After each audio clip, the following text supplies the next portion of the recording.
chol chitulwe wegam mi jinum Sudan bakti ngakdi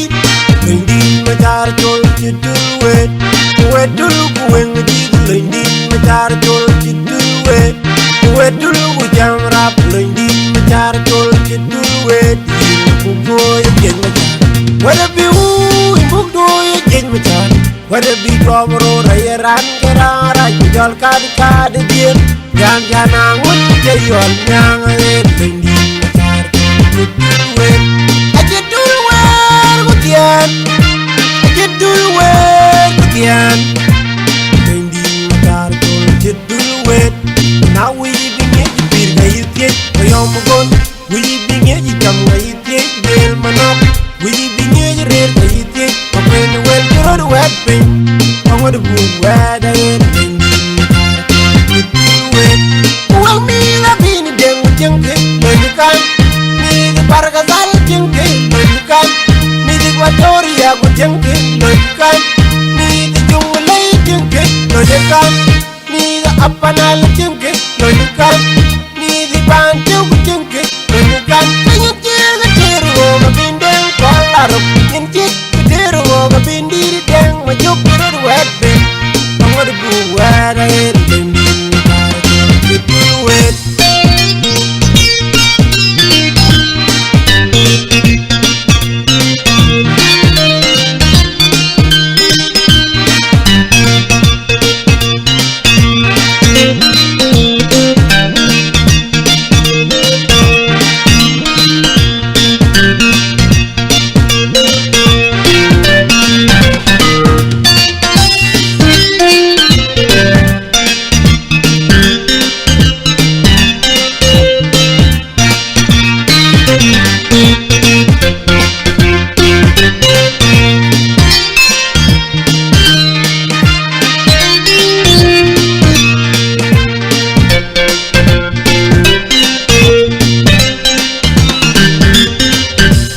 Genub Sudan bakti ngakdi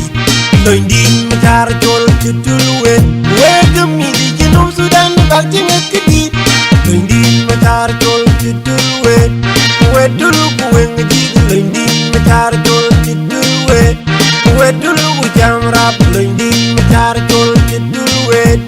bugo yen matar wada bi u bugo yen matar wada bi komro rayaran kerara jol kad dien jan janangun jayol nyang lendi matar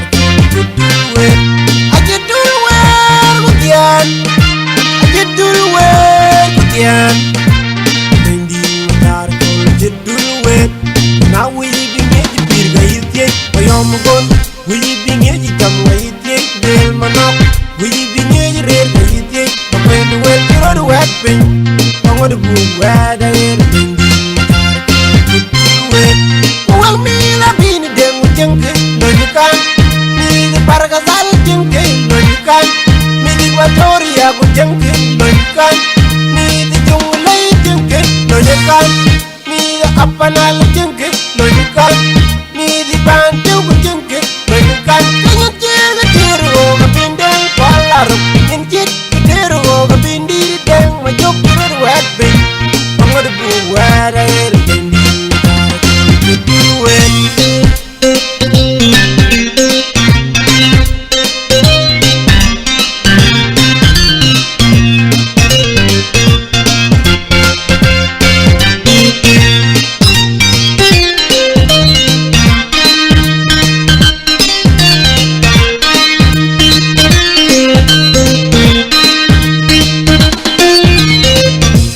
Genub Sudan bakti ngakdi lendi matar chol chitulwe wegam mi di Genub Sudan bakti ngakdi lendi matar chol chitulwe wedul kueng di lendi matar chol chitulwe wedul ku jamrap lendi matar chol chitulwe bugo yen matar wada bi u bugo yen matar wada bi komro rayaran kerara jol kad dien jan janangun jayol nyang lendi matar chitulwe ajitulwe gutian ajitulwe gutian lendi matar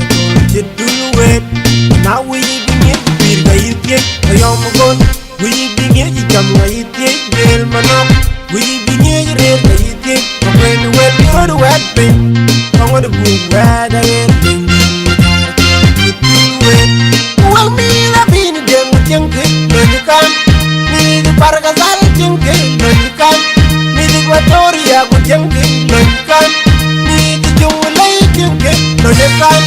ni ga apana le